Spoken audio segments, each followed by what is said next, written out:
বৃহস্পতিবার পবিত্র রাতে কেউ যদি এই দোয়াটি 100 বার পরে কোনো দিন পৃথিবীর কোনো মানুষের কাছে তার হাত পাততে হবে না।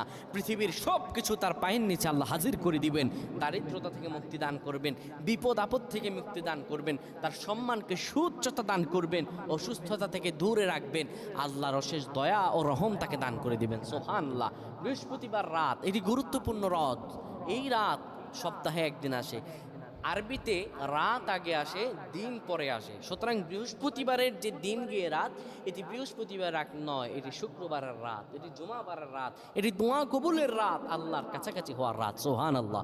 এই বৃহস্পতিবার রাত আল্লাহ তাআলা বান্দার দোয়া কবুল করেন। কেউ যদি বৃহস্পতিবার রাতে ঈশা নামাজের পরে পবিত্র হয়ে ইয়া হাইয়ু ইয়া হাইয়ু ইয়া হাইয়ু ইয়া রফিয়ু ইয়া রফিয়ু ইয়া রফিয়ু এই দোয়াগুলো পড়তে পারে 100 বার, আল্লাহ রাব্বুল আলামিন তার